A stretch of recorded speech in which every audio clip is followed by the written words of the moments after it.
Tignan yung aglawlaw namin, puro marunggay. Mga paligid. So, season ngayon ng mga malunggay, yung bunga niya. So, kukuha kami ng panggabi. Panggabi lang. Hindi po siya pang benta. Lang siya. Family supply. Yan. Kukuha tayo ngayon ng malunggay.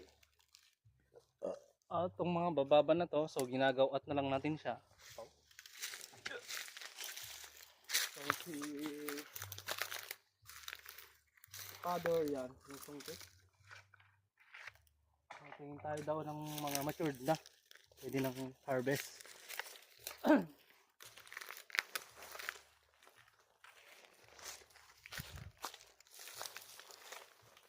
Ayan na, di pa tayo.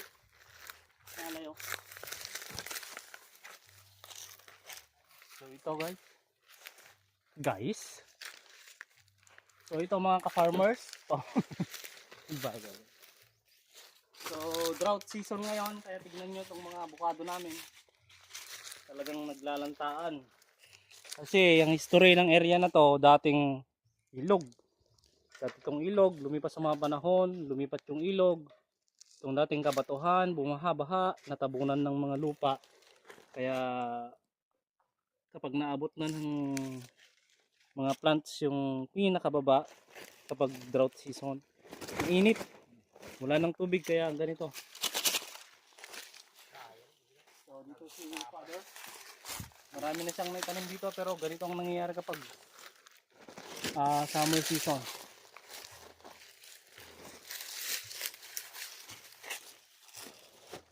So napapansin namin itong malunggay ang pinaka drought resistant sa lugar na to, sama itong mga mangga, mga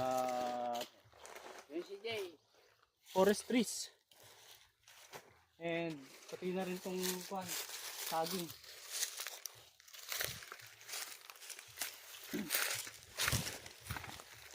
So nagbaback down yung mga tinatanim namin pag tag-ulan, kapag summer season na.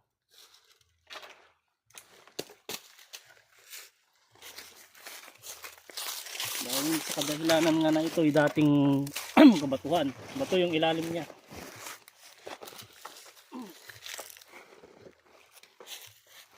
Hindi, yun ka lang. Diyan ka nagsusumbit.